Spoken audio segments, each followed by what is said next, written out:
Welcome back to the deep dive. This is where we dig through the sources, pull out the key stuff, the really surprising bits you need to know to stay truly informed. And today, wow, we're tackling something that casts a shadow, a really long shadow over so many lives.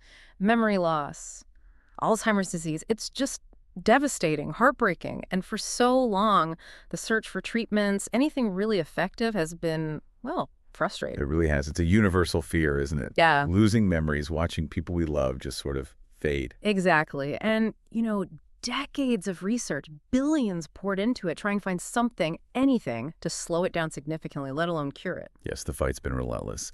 And frankly, the current treatments, they only offer these small marginal benefits, and the side effects sometimes are quite severe. It just complicates an already incredibly difficult situation for families.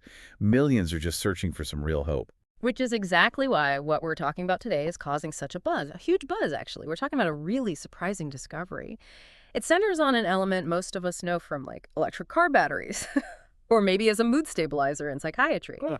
But now, this element, it's suddenly a powerful contender, maybe even revolutionary, in the fight against Alzheimer's. We mean lithium. That's right, lithium. So our deep dive today, it's grounded in some really serious research. There's this huge 10-year study from Harvard Medical School published in Nature, which is, a big deal. Very big deal. Top-tier journal. And we've also got reports backing this up, analysis from places like SBS News, New WSS, Science Times, Biospectator. Our mission, this deep dive, is to really unpack these findings, find those aha moments in the science, and figure out what this could actually mean for brain health. For you. So, expert, could it be? Could the key to preventing, maybe even reversing Alzheimer's be something as, well, simple and common as lithium? It's a pretty bold question. Provocative, certainly. But the research, as we're about to see, it lays out a really compelling story. It's definitely demanding attention. Right. It challenges a lot of old assumptions about Alzheimer's. Exactly. The scientific community is taking serious notice. Yeah. And for very good reasons. Okay, let's start by setting the scene. The current reality of Alzheimer's, it's often called a silent scourge, right? And the global impact, it's just immense. Oh, absolutely immense. The scale is staggering, really hard to wrap your head around. Alzheimer's, it's the most common form of dementia. Right now, we're talking over 55 million people worldwide. That's like, imagine the entire population of South Korea or Spain affected. Yeah. And it's projected to grow massively, maybe 78 million by 2030, even 139 million by 2050, because, the world's population is aging. So it's not just a health crisis, it's one of the biggest threats we face as a society. Definitely. And beyond the numbers, the personal impact, it runs so deep. We all know stories, maybe have experiences, parents, grandparents, friends, watching their memories erode, their independence, their very sense of self just slipping away. It's devastating. And the burden on caregivers. Huge. Emotionally, financially, the global cost is already over $1 trillion a year, expected to double by 2030. $1 trillion. It really underscores why we all worry about aging well, keeping our minds sharp. It's fundamental to who we are. That's a powerful perspective and sobering, definitely. So, okay, to understand how lithium fits in, we need to understand the enemy. What's actually happening inside the brain with Alzheimer's, the biology of it. Right. At its core, Alzheimer's is neurodegenerative. It destroys nerve cells, brain tissue progressively. The hallmarks, the main culprits everyone talks about, are two abnormal proteins, amyloid beta, or A, that forms these sticky plaques outside the nerve cells. And then there's tau protein that forms tangled fibers inside the nerve cells. Neurofibrillary tangles, they're called. Okay, let's take A off first. These plaques, you said they're outside the cells. Yes. Now, normally, the AAP protein fragment is actually protective. It helps nerve cells involved in how the brain adapts and learns, synaptic function. So it's usually a good guy. In its normal form, yes. But something goes wrong. We're still figuring out exactly why. But it starts to misfold, clump together abnormally. Instead of being cleared away, these misfolded bits build up into these dense, sticky plaques, senile plaques. And what do these plaques do? Well, they act like roadblocks. They physically get in the way, disrupting the signals between brain cells. Communication breaks down. Imagine like a complex phone network getting gummed up. Yeah. Signals can't get through properly. Okay. And worse, these plaques trigger inflammation in the brain tissue around them, chronic inflammation. That causes even more damage, kills off nerve cells. And this happens early on. Typically, yes. The AVLAC buildup often starts years, even decades, before someone shows obvious symptoms. It's a very slow, insidious process. Okay, so ACA plaques are like external blockades causing traffic jams and inflammation. What about the tau protein, the tangles inside the cells? Right, the tangle. So tau protein, its normal job is crucial. It's part of the microtubules inside neurons. Think of microtubules as the neuron's internal skeleton, but also its railway system. They maintain the cell structure and transport vital supplies, nutrients, proteins along the neuron, especially down the long axon. Like the cell's internal logistics network. Exactly. But in Alzheimer's, tau gets chemically altered. It becomes hyperphosphorylated. Too many phosphate groups stick to it. This abnormal tau detaches from the microtubules and clumps together, forming those insoluble neurofibrillary tangles. And when tau detaches, the railway system breaks down, Precisely. The transport system collapses. The neuron can't get its supplies. It loses its structure. It can't communicate properly. It essentially starves and falls apart from the inside. leading to more cell death. Yes. Widespread nerve cell death. So you've got this double whammy, plaques outside gumming things up and causing inflammation, and tangles inside dismantling the cell's structure and transport. It's a devastating assault. That paints a really clear and frankly grim picture. So the brain's under siege from both outside and inside. Given that, what treatments do we actually have right now? And what are the big problems with them? Well, that's the tough part. The current state is sobering. There's no cure yet.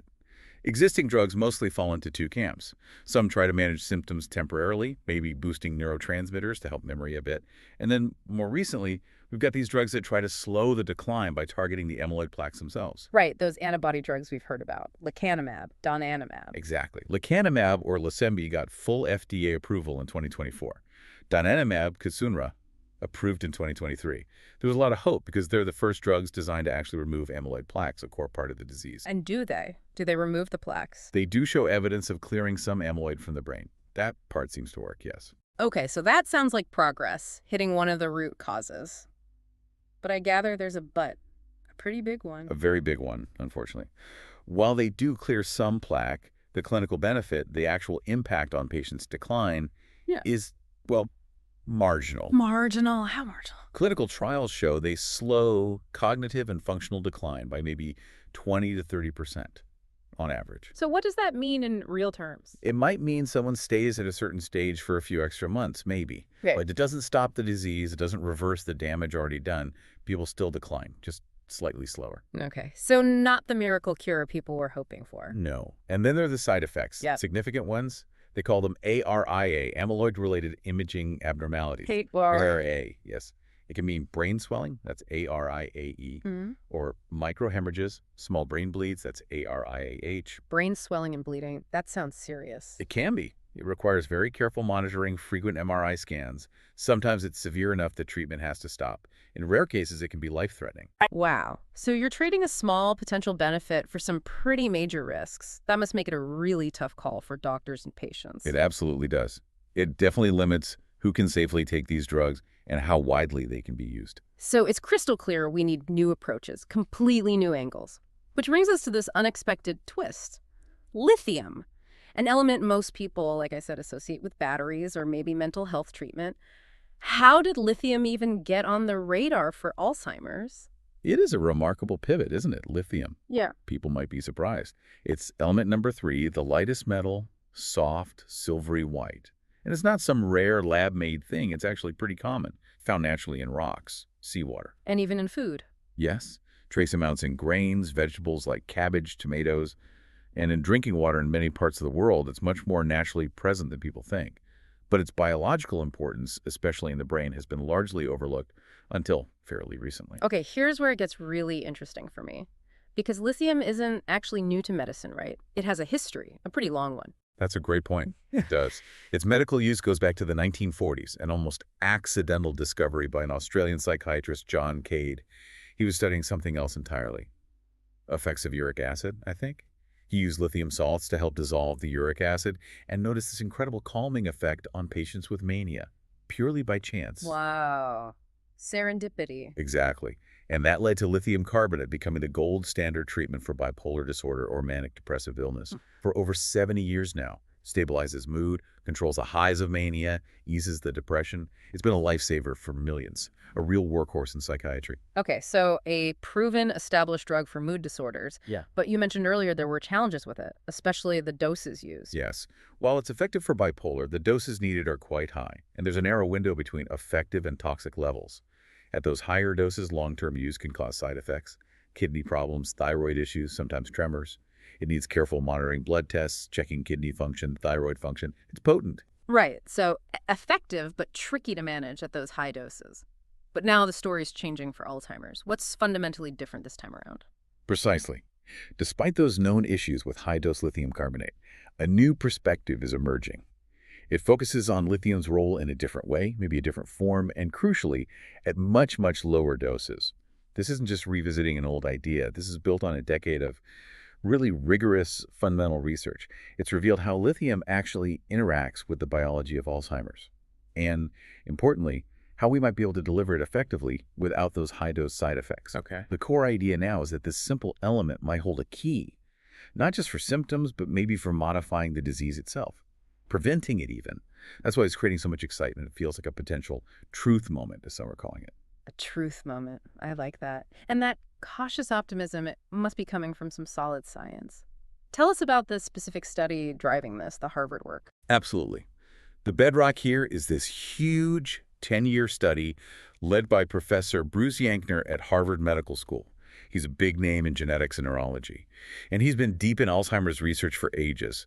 He was actually the first person to identify that amyloid plaques were toxic back in the 90s. So he knows this field inside out. Definitely. And this new work, published in Nature in 2025, Getting into Nature, tells you this is considered really groundbreaking. Major impact potential. And it wasn't just theory, right? They backed it up. Right. That's crucial. They used a dual approach. Meticulous experiments in genetically engineered mice that mimic aspects of Alzheimer's.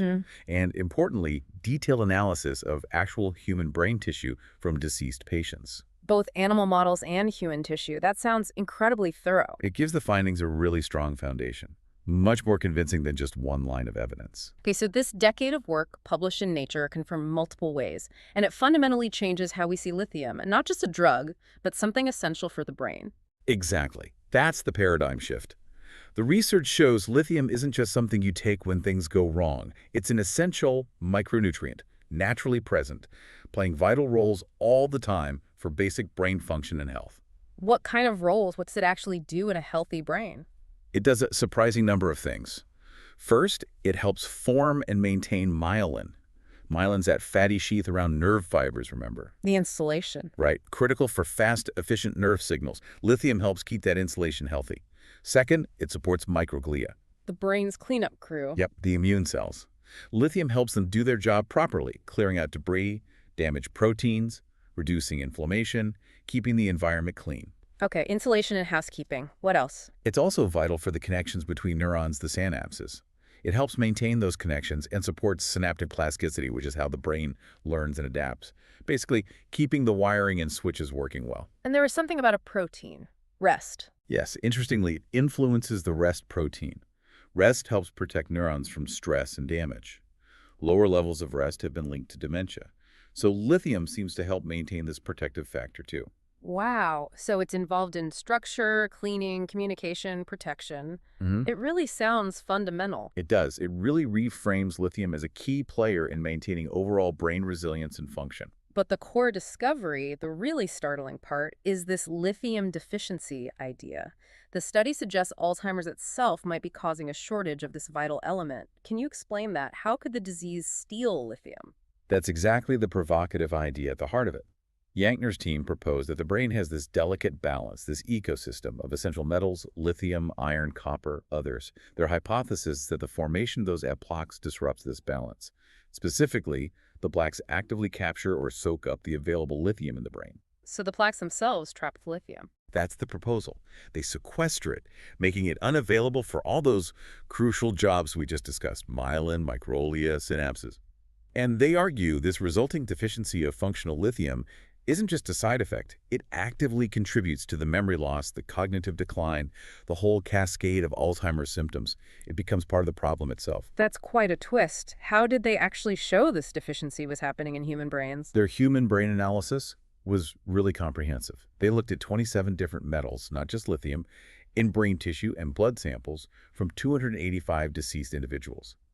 And this group covered the whole spectrum: cognitively normal people, people with mild cognitive impairment, MCI, and people with severe Alzheimer's. Covering all the bases. And what did they find? The results were incredibly striking. Out of all 27 metals, lithium was the only one whose levels consistently and significantly decreased as cognitive function declined. The only one. Out of 27, the only one showing that clear, strong correlation with disease severity. That was a huge pointer. What kind of drop are we talking about? How much lower were the levels? They measured it specifically in the prefrontal cortex, that key area for memory and decision-making. In patients with severe Alzheimer's, lithium levels were, on average, 36% lower compared to healthy individuals. 36% lower. That's substantial. It is. And even in those with mild cognitive impairment, levels were down by 23%.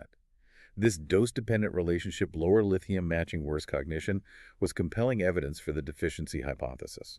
Okay, so lithium levels drop as the disease gets worse, but where does it go? It can't just disappear. You mentioned the plaques trapping it. Exactly. That was the next critical question, and where they found the trap mechanism. Yeah. They looked closer at the brain tissue itself, and they made a stunning discovery. The plaques in the brains of Alzheimer's patients contain 3 times more lithium than the surrounding non-plaque brain tissue. 3 times more lithium inside the plaques. Yes, it wasn't random. This strongly suggested that as the proteins start clumping together, especially early on, they actively bind to the free lithium ions in the brain. It's like an electrostatic reaction, pulling the lithium in. So the plaques are like little lithium magnets, basically, sucking it up. That's a great way to put it, like tiny molecular sponges or magnets, selectively trapping the lithium. And once it's bound up in those plaques, it's stuck. It's biologically unavailable. It can't do its job. Right. It can't get to the neurons or the glial cells where it's needed for myelin repair, for microglial function, for synaptic health. So even if someone has normal lithium intake, their brain might still be starved of functional lithium because the disease pathology itself is hoarding it. That is just insidious. The very thing causing the damage is also stealing a potential protective element. Sounds like a vicious cycle. It absolutely creates a vicious cycle. That's a key insight. Think about it. ADCOS starts to build up. It traps lithium. This lowers the available lithium. But then this lithium deficiency actually seems to accelerate the production of more ABI. So you get more plaques, which trap more lithium, and so on. Making the problem worse and worse. Exactly. And it doesn't stop there. The deficiency also seems to speed up the formation of those tau tangles inside the cells, so it hits both major pathologies. Wow. The study directly linked these lower lithium levels to the onset of memory loss and other AD symptoms. It wasn't just correlated, it looked causal. And did they see other effects from this lack of lithium? Yes. They observed that lithium deficiency makes the myelin sheath thinner, impairing nerve communication further. Remember the insulation analogy? It gets worn down. Right. Signals slow down. And on the genetic side, they found lithium influences the expression of the APOE gene. The APOE4 variant is a major risk factor for Alzheimer's. It seems lithium might have some protective effect related to how that gene is expressed. So it's hitting the disease on multiple fronts: plaques, tangles, myelin, even genetics, just by being deficient. It seems to be involved in a whole cascade of problems once its levels drop. That's a really comprehensive picture of the damage. But to really nail down that this causes the problem, not just happens alongside it, you need controlled experiments. The mouse studies must have been key here. What happened when they deliberately lowered lithium in mice? Absolutely critical. You need that cause and effect proof. So they took healthy mice and put them on a diet that was drastically low in lithium, 92% less than normal, purposefully inducing deficiency. Okay, and what happened? The results were striking and directly mirrored what they saw in the human brains. First, the mice showed lower lithium levels in their brains, as expected. Then, crucially, this led to accelerated formation of plaques. Their microglia, the cleanup cells, shifted into a pro-inflammatory state, becoming less effective at clearing the plaques and actually adding to the damage. So the deficiency messed up the brain's own defenses. Exactly. And they saw physical damage, too. Loss of synapses, those connection points between neurons, damage to axons, the nerve fibers, and loss of myelin, that protective sheath. And cognitively, did the mice show symptoms? Yes. They showed significant declines in cognitive function and memory. They performed worse on learning tasks, spatial memory tests, Classic Alzheimer's-like behavioral symptoms. So just by taking away lithium, they essentially induced Alzheimer's in these mice. That's what the evidence strongly suggests. It directly confirmed that lithium deficiency promotes and accelerates Alzheimer's progression. That causal link was the real clincher for the hypothesis. That is incredibly compelling, seeing it happen in a controlled setting. Okay, so if lithium deficiency is a core problem, the obvious next step is, we'll add lithium back, right? But you mentioned earlier that previous studies using lithium, likely lithium carbonate, had mixed results. Why is this different? What's the breakthrough in actually getting the lithium where it needs to go? That's a really crucial question. Why did past attempts often fall short? The Harvard study pinpointed a key reason. The form of lithium matters. A lot. Most prior studies used lithium carbonate, the standard form for bipolar disorder. But here's the problem they uncovered for Alzheimer's. Lithium carbonate is a simple salt.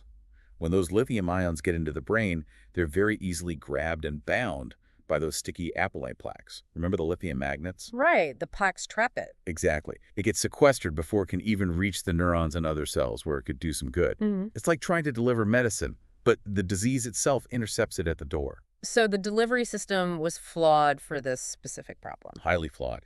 And remember, lithium carbonate also needs those high doses, which bring the risks of kidney and thyroid toxicity. So you had a double problem. Poor delivery to the target cells and high risk of side effects. Not a good combination for treating a chronic disease like AD. Okay, so what does this all mean for us now? If lithium carbonate isn't the right tool for this job, what is? This is where the real game changer comes in, the new compound. This is the exciting part. The solution they explored is called lithium orotate. It's a compound where lithium is paired with orotic acid. Orotic acid, what does that do? Orotic acid acts like a specialized delivery vehicle. It's a natural substance, and it significantly helps the lithium ion get across cell membranes, especially the blood-brain barrier, and into the brain cells themselves. So it helps it sneak past the plaque traps? Essentially, yes. It allows the lithium to bypass that asequestration problem and reach the intracellular environment where it's needed to perform its protective functions. It's a much smarter delivery system for this specific context. Okay, better delivery. But what about the dose? That was the other big issue. This is perhaps the most stunning part. Lithium orotate appears to be effective at concentrations 1,000 times lower than lithium carbonate. 1,000 times lower, seriously? Yes, 1,000-fold lower concentration. This dramatically reduces, potentially even eliminates, the risk of those kidney and thyroid side effects associated with high-dose lithium. We're talking microdoses. Wow, that makes it sound much, much safer for long-term use. Potentially, yes, much safer. And interestingly, lithium orotate isn't brand new. It exists already, sometimes used in brain health supplements, though often without this kind of rigorous scientific backing until now. 1,000 times lower dose, getting past the plaques, potentially very safe. That sounds revolutionary. What happened when they gave lithium orotate to the Alzheimer's mice? Were the results as dramatic as that sounds? The results were honestly remarkable, really striking across the board. When they gave lithium orotate to the mice, even those with established AD-like pathology, they saw several key things. First, a significant reduction in both agal plaques and tau tangles, not just slowing them down, but actually clearing the existing pathology. Healing both plaques and tangles. That's huge. Current drugs only target plaques. Exactly. But it got even better. They observed a remarkable restoration of memory function, even in older mice with advanced symptoms. Mice that were previously impaired on cognitive tests, they regained their ability to learn and remember. Wait, restoration, not just slowing decline, but actually reversing memory loss. That's what the mouse data indicates. A potential reversal of existing cognitive deficits. That's almost unheard of in AD research. That is incredible. What about prevention? They tested that too. Mice given lithium orotate consistently from a young age, maintaining stable lithium levels. They did not develop Alzheimer's pathology or symptoms, even if genetically predisposed. It seemed to prevent the disease entirely in the mouse model. Prevented it. Cleared pathology. Restored memory. And the safety. Critically important. Yep. Even with lifelong administration in the mice, they saw no observable toxicity, no kidney issues, no thyroid problems, nothing suggesting harm. That's incredibly encouraging for potential human use. That collection of results, it's hard not to get excited. It sounds like it's hitting the disease from all angles. It does. And that's why experts like Ashley Bush at Melbourne University called it a breakthrough. She specifically contrasted it with current drugs, saying essentially, those target one thing, amyloid. This approach targets all major pathologies. Right. Plaques, tangles, myelin, inflammation, the whole complex picture. Exactly. It suggests a much more holistic treatment, not just chipping away at one part, but potentially restoring overall brain health and function. That idea of reversal, not just slowing, is the really significant leap here. Okay, this feels different. A potential paradigm shift. Let's really focus on what this means for people listening. Beyond the amazing science, what are the real-world implications? How could this change things for you, for your family? Well, one of the most exciting possibilities is early detection and prevention. Think about this. If lithium levels are crucial, and we can measure them, Measure them how? Blood tests. potentially, yes, maybe blood tests, maybe analyzing cerebrospinal fluid, maybe even advanced brain imaging down the line. If we can measure brain lithium levels accurately, we might identify people at high risk for Alzheimer's years, maybe decades, before symptoms show up. Wow, like checking cholesterol for heart disease risk. Exactly like that. Imagine having a target lithium level for optimal brain health. We could monitor it, maybe supplement gently if needed, to keep the brain protected. Is there any real-world evidence for that? There are hints. The Danish study from 2017 was fascinating. It found that regions in Denmark with naturally higher levels of lithium in the drinking water had significantly lower rates of dementia. Naturally occurring lithium seemed protective. It's an observational link, but it's suggestive. Ah. Professor Yankter himself compared lithium to essential nutrients like iron or vitamin C, things our bodies need at certain levels to function correctly. This research really frames lithium as fundamental to brain health. What's fascinating here is, okay, if this works in people, what about the cost? These new antibody drugs are incredibly expensive. Could lithium be different? That's another potentially revolutionary aspect. Because lithium is a natural element, it can't be patented like a complex synthesized drug molecule. Can't be patented. Nope. Which means no single company can own it and charge, exorbitant prices. Professor Thomas Hajek at Dalhousie University put it bluntly, no pharmaceutical company will profit from lithium. And he said it's cheap. Incredibly cheap, yes.